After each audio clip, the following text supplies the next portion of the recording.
Welcome to the real journey of the entrepreneur.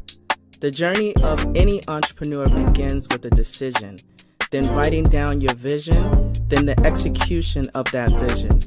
It is not for the faint of heart. It is for those who understand how powerful your mind is and that you can truly create the life that you deserve. It does require a unique formula that includes belief in yourself, a lot of consistency, connecting with an OG, a lot of tears, missing out on a few events and things, and taking a whole lot of risks that will allow you to see your vision and dream come to pass. This journey of the entrepreneur is from the perspective of a wonderful mother, a business owner, whose goal is to break generational barriers and normalize the process of wealth building and financial wellness through entrepreneurship, all while creating a social and give back along the way.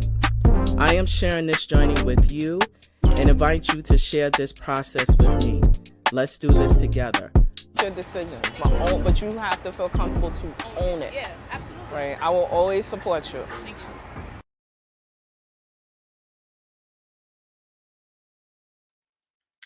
Well, hey, beautiful people. I hope that you all are doing well and that you're safe, sane, and if you're in business, still being consistent as possible. My name is Anita Pierce, and I want to welcome you to another episode of The Real Journey of the Entrepreneur. I always say I have the best seat in the entire world, probably because I get to speak to entrepreneurs who have the courage to share their journey with us. And that's what we do here. We get down to the how, the what, the who, the scary times, the times of tears, and we are willing to share this process so that it can shorten your process if you make the choice of jumping in and leaping into the space of entrepreneurship. So I know you've been watching the show, and so we're going to keep going. And today, I have again, the best seat in the house. I even bought a cushion because sometimes since we're working in this space, you gotta make sure you get a cushion because you know that this conversation is gonna be really amazing. Amazing. Specifically as we talk about leaping into entrepreneurship. We all know that entrepreneurship is really not for the faint of heart. It requires mindset. It requires consistency. It requires showing up. But the most important thing out of all those equations is belief in your dream. Because the reality is, if you don't believe it, chances are nobody won't believe it as well. So, enough about me, because the truth is, you came to see me, but you really came to see my next guest, Lakimja.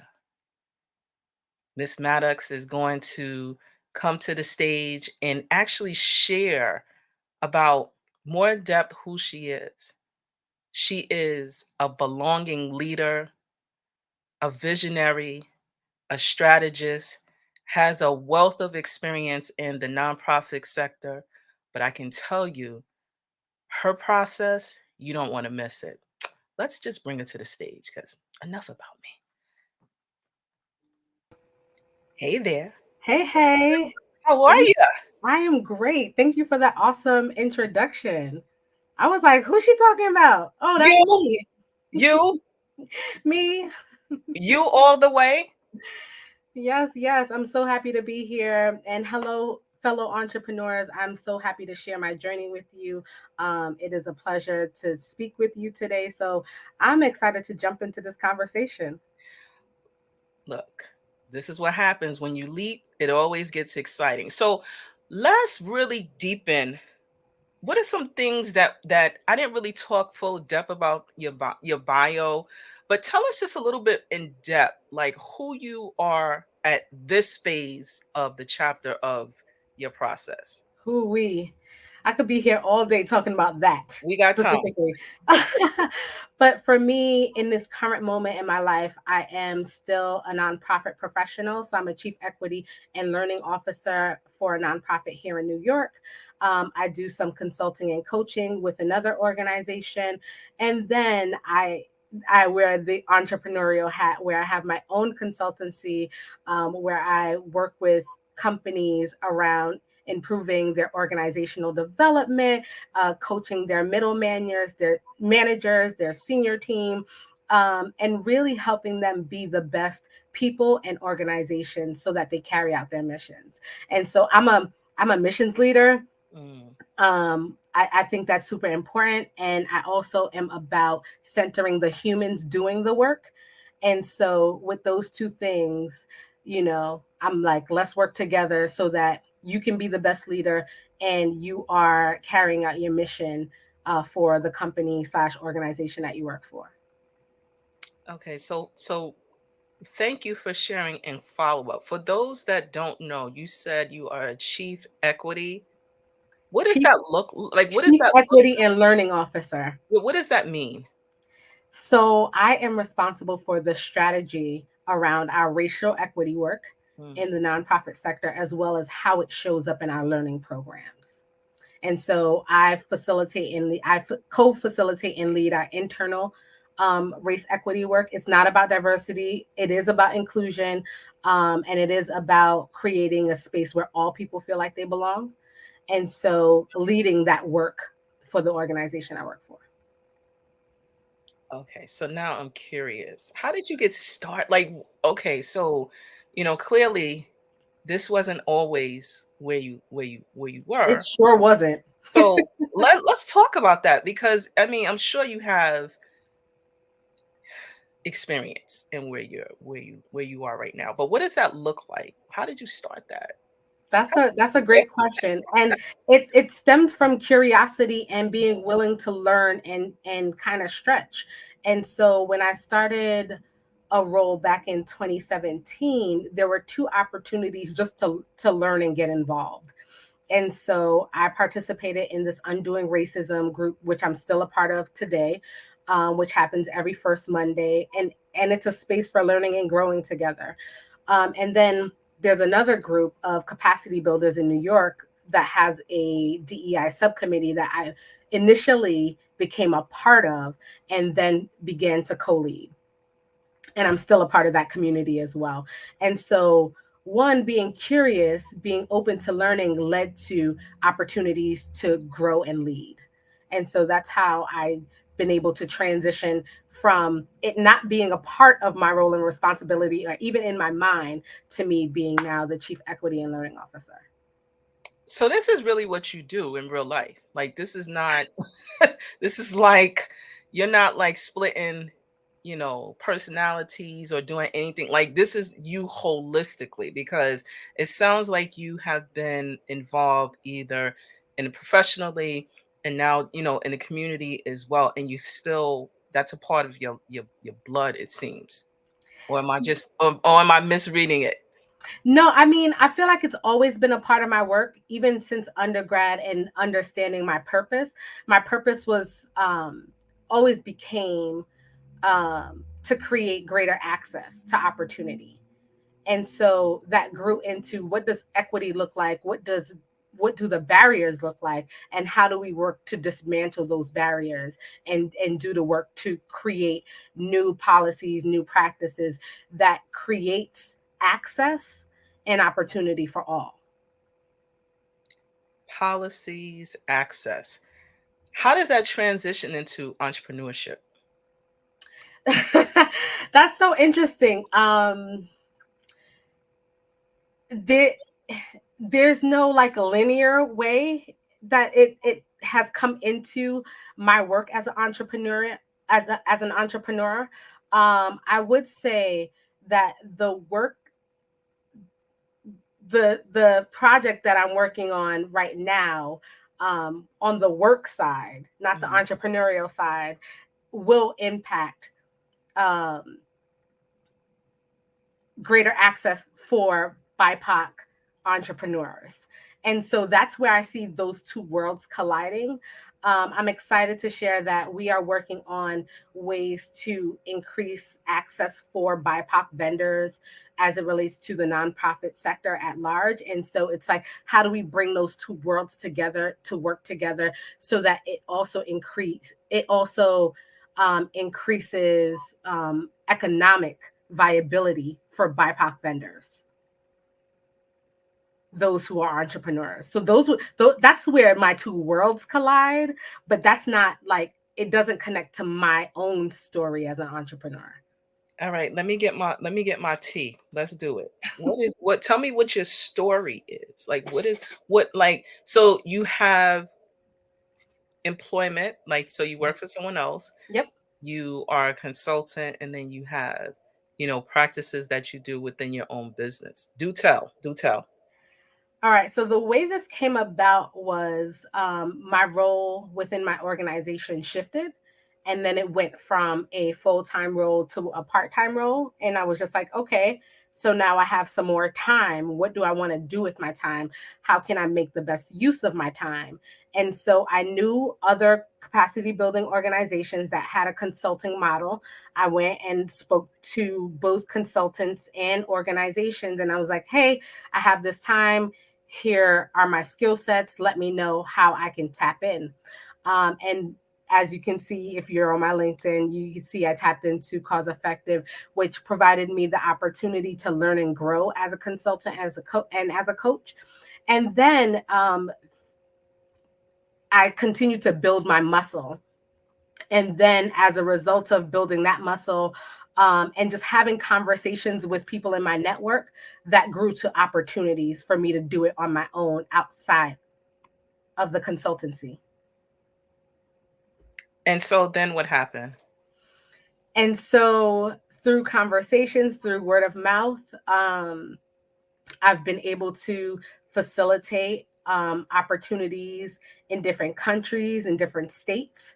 And I had a very important conversation with someone I value in the consulting world who's been doing it for like 40 years. And I shared with them two things. I was like, one, I don't want to be responsible for my own benefits. So I don't know if I ever want to do it full time. And then two, I don't want to be salesy. I don't want to go out. I don't want to pitch. I don't want to do any of that. And so she shared with me, she was just like, one, the gig economy has come a long way. So even though it sounds scary, like you can manage the benefit situation. It's not as scary as it sounds. And then the other piece of it, she was like, I've never put up a shingle. I've never like put up a website. Everything that I've done has been through referrals and word of mouth. And I was just like, huh. So though it's not my story right now, there is still opportunity for me to be a full-time, full-blown entrepreneur, though it's not my journey in this moment.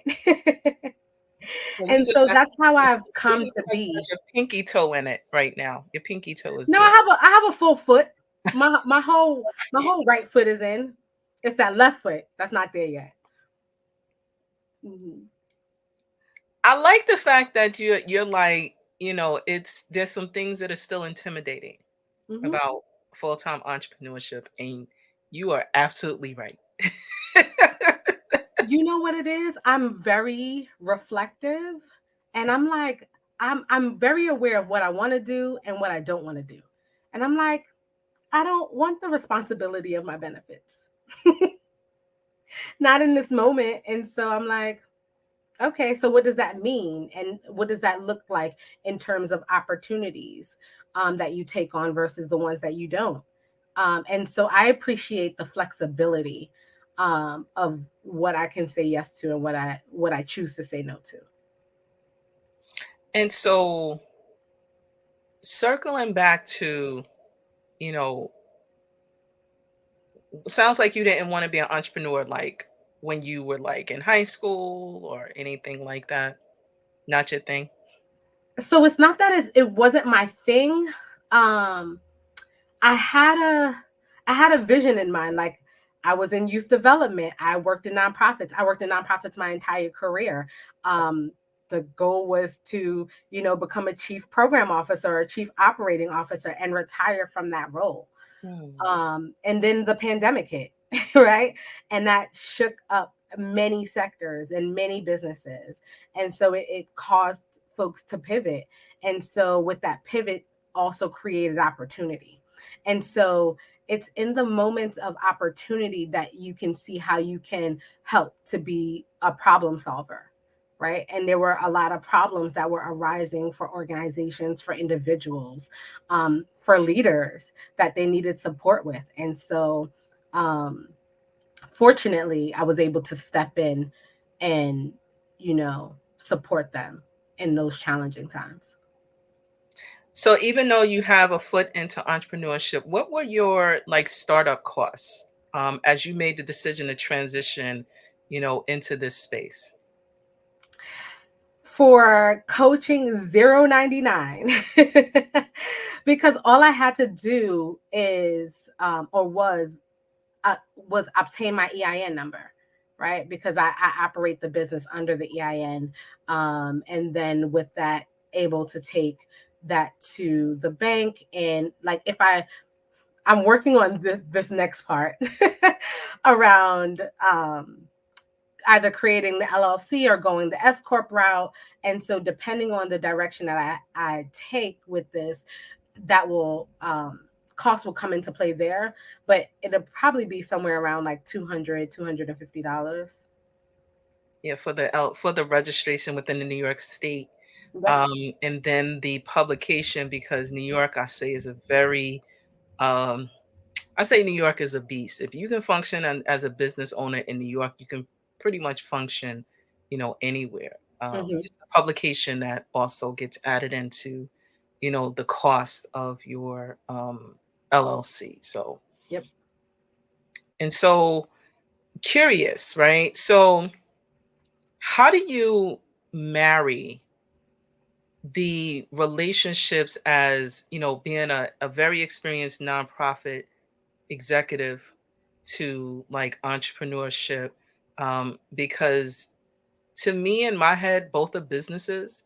So how do you marry, or do you even marry that experience that you have? So while I don't marry it, I leverage it. And so because of the roles, because of the number of organizations that I've worked with, supported, partnered with, that provided some leverage.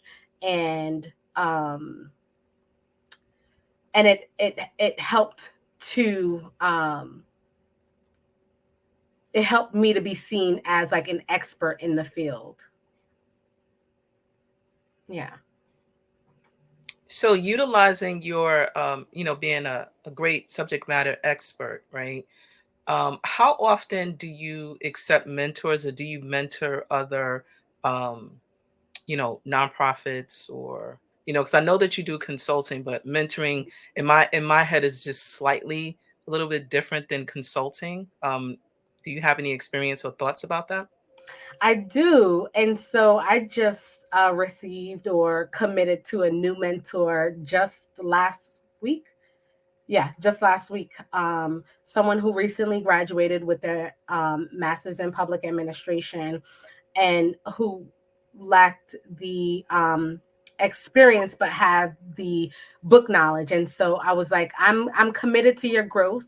Someone connected us because I also have my master's in public administration, and so saw that I would be a good resource for them. And so through having a conversation, I was like, I am invested in you now after this conversation, and so here are some steps I need and want you to take. And then we're going to continue to have conversations. I'm going to connect you with some other folks. Here are some more steps to take. Like, and so I'm very open and willing to mentor folks because I just said this in a conversation with someone else today. Like, I want you to win.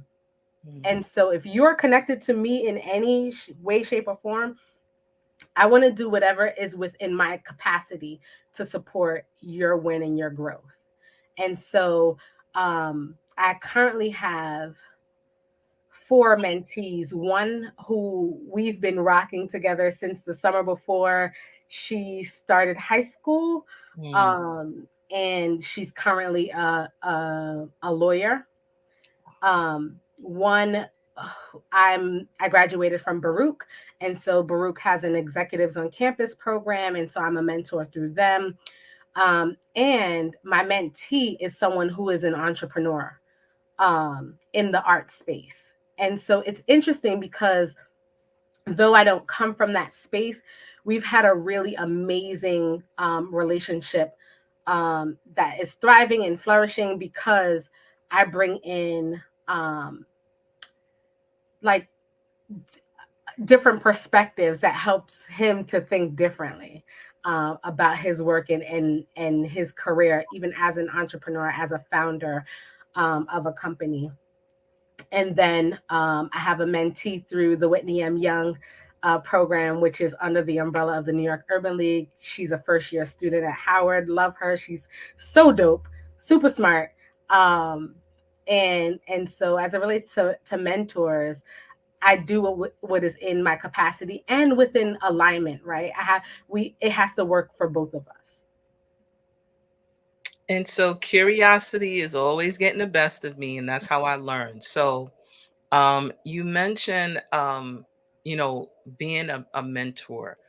What were some of the things in this process that have surprised you about being a mentor? If there were any surprises or things that you can share.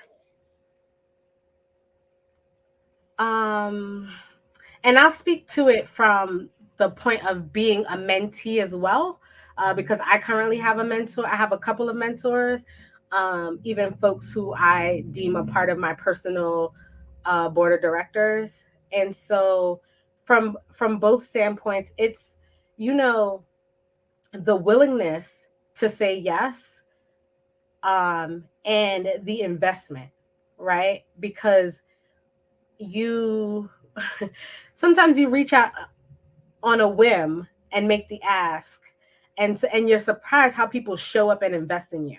Mhm. And so on both ends, it's like, what I'm willing to do for multiple people who maybe, a month ago, 6 months ago was a complete stranger to me.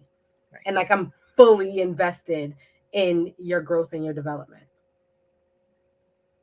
I love it. I love the process of you know, watching individuals. They have to trust you, right? Hmm. There's like a trust factor that they selected you, whether formally or organically, to be able to say, hey, I think, or I like, or I appreciate what you're doing, to kind of like say, can you share some of your trade secrets to kind of like help me to get to the next level? It is so powerful. I share that you know, I have a few meaning like it's a few that I have over the years. Hmm. And while I'm in my, you know, 40s, late 40s, which seems strange to me still. Um but they are thriving because I used to run a youth boot camp that, you know, we would have young people travel in from all over the country to come to meet up at specific conferences, and I ran the entire youth portion of it. And a lot of them stay connected, and it's just amazing to see, you know, them sharing, whether it's, you know, being connected on social media or sending text messages to kind of like say, hey, I have a kid now, you're like a grand auntie, like, you know, that type of thing is like, you know, different. But even, you know, in the space of entrepreneurship, to me, it's still important. Like I say, you have to have an OG in the game, right? Hmm. Original guardian. You know, we say other words, but I say it's an original guardian because I think that you know, even from the space where I sit, I'm a I'm in this space full time, and I still doesn't matter. I'm not too big to, you know, make a phone call, send a text, talk to another colleague, because there's still a lot that I don't know, right? And because they have, you know, significant experience in the space, I go knock knock knock, can I borrow 5 minutes. It could be a text, video call, or whatever. Or, if they want to meet for brunch, then I'm paying for it. I already know. Yep. So Yep. Yep. it's just one of those things that's really interesting. So it's so good to hear that you have the willingness to be able to do that. It sounds like it's part of your blood. But also heard that you are with the Urban League. Yeah, so I am a part of the executive leadership team of the Urban League Young Professionals. And so we do a lot of great work together. But through the New York Urban League, they have the Whitney M. Young Scholars Program, Okay. um, where it's a scholarship and each scholarship recipient receives a mentor. And what's your why, right? So again, we're talking about um we're busy, but Mhm. you have prioritized being intentional about the spaces that you are functioning in. What's your why behind that? My why goes back to my purpose, right? Access and opportunity. And so, how can I impart into young professionals in a way that helps them to level up, in a way that helps them to find the community or communities that they need in their both their personal and professional lives that helps sustain them in this, what can feel like either lonely world or um and so people need to be connected to other people in ways that are important to them. And so, my why is centered around education, advocacy, economic development. And so those are all of the pillars that fall within the Urban League, and they attach to my personal why. And so which leads me to business collaboration. What's your philosophy on that? Because I'm always really curious about, I have a personal philosophy, in terms of like I'm willing to support and I actually prioritize doing business with other businesses of color. Specifically, I mean, I've always done it, but even more so now, if I need soap, I'm really not going to the big box store. I'm actually really seeking out someone who actually makes homemade soaps. Hmm. So, what is your philosophy about business collaborations now? I'm all about it. I once again earlier shared earlier today, I'm not a competitor, I'm a collaborator. Mhm. And so that's just the space I work from. If I have access to information that's going to help you level up, you're going to have access to that information. Right. And so I'm all about it. I'm someone who, and I say this, if you heard from me before, we had one-on-one conversations before, you'll hear that I don't hoard resources. I don't even look for resources for myself. I'm a connector, and I'm resourceful, and I want to share those resources, you know, amongst as many people willing to take it. And see, and that's what makes the world go round, I believe, because what you put out there is going to come back to you in 1,000 fold. And especially, I love the fact that you said you're not an information hoarder, because I can tell you a lot of the information that we see, it don't be for us anyway, specifically for us. It's for, Access and opportunity, yep, right? agreed. So, believe it or not, we're at the end of our conversation, but I have, just like one more, probably like two more questions, and then I'm gonna do my new favorite segment of the interview is like the rapid fire one word questions, but we're gonna answer that a little bit later. So, what if someone wanted to follow, right? Not really step by step, but just stream upstream, right, in your path. What are some few realistic tips that you can offer for those who want to follow in your path? Strategic networking, Hmm. be a resource, not only a receiver of resources. Um, and don't be afraid to ask. And lastly, um, continue to be curious, continue to learn. Wow. Don't be afraid to ask. Be curious. Yes to all of that. So I want to thank you. But before we go, I got these questions that I always love to ask. Hmm. Ready? Yep. Let's go. What do you do in your downtime? Read. What do you do in your spare time? Travel. How do you prioritize your wellness? Work in progress. Amen to that. Pizzas or burgers? Burgers. Smoothies or ice cream? Smoothie. I'm not a big Old, ice cream person. old school music or new school music? Old school. I want to whop it up. But hey, oh, that was a good one. That's a good dance. Running Man, back in the days. I appreciate that one. Mhm. In 3 years, what will change within the community that you are serving? And this could be more than one word. Greater economic mobility. Mm. And the legacy that you would like to leave your family?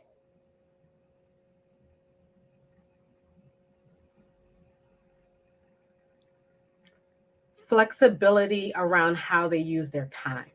Mm. Final thoughts. I'm just grateful for the space and the opportunity to have this conversation with you, with the listeners, and don't hesitate to reach out to me. I say the LinkedIn is my playground, and so feel free to connect with me on LinkedIn. Okay. You see it scrolling down. And don't be a stalker. Please be polite in LinkedIn. It is, yes, please be polite in LinkedIn because there's been some strange experiences these days, but please be polite in LinkedIn. There are humans behind the LinkedIn profiles. So, on that note, I want to thank you so much for taking time out of your busy schedule. I am super excited. Um, and please feel free to come back if your schedule permits. Come right up, come right and join the conversation. We'd be happy to have you again. I'm down. Just let me know. We All can right. have plenty conversations. Thanks again. Oh, I want the next one. It's coming. Sound like I'm gonna get the exclusive for a book, Ooh, the maybe. pressure. No pressure. Just put it on your vision board. Mine has been there for 3 years. That's why I'm doing this. We will get there. We will It get will there. come. It comes in time. So I want to thank you so much. Virtual kisses to you. Take good care. I look forward to talking to you again soon. Same here. Take care. Bye bye. So there you have it. Awesome, awesome, awesomeness. This is the space that, again, I say I have the best seat in the house. So if you want to connect with Lakimja, yes, LinkedIn, please, just say, hey, I saw you on the Real Journey of the Entrepreneur. What a wonderful episode. And that's your end, right? In terms of just beginning the conversation. And remember, be nice, be nice, be nice, be nice, be nice. So, as you know, I'm always sharing some wonderful resources. There are still opportunities for small businesses to get resources. One, if you're in New York City, the Small Business Resources Network exists as well. A lot of those services are for free. They are available to take advantage of. Want to also plug, some of the chambers of commerce. We have, within the 5 boroughs, we have upstate New York as well that you can take advantage of. And there are also opportunities still for grants. So if you are a small business and you've been in business and you have your appropriate documentation that you've done your filing, you have your finances in order, separate business bank accounts, etc., please consider and applying for these grants. They still are available for those who are in need of those resources. So don't also forget, you can book through me through SCORE. I am a mentor through SCORE. There is no charge for you taking advantage of these resources. And so, like, if you've been following along, I say it all the time. I have no embarrassment or shame to say that all these resources that, through the chambers, through SBS, New York City, there are a number of free opportunities that you can take advantage of, specifically if you're starting up as a business. Sometimes we don't have all the resources, we don't have all the startup capital. So, this is about sharing information for you. So, book me here, be happy to support you on your journey. And finally, if you need any of our resources at 11375, we are business consultants certified with the city and state as an MWBE business consultancy. Please don't hesitate to reach out to us. We work with for profit and also nonprofit businesses. We specialize in support and also technical assistance. So, on that note, I want to thank you so much for joining us today. Please stay tuned, stay locked, and like and share. Don't forget to catch us next time. Bye bye.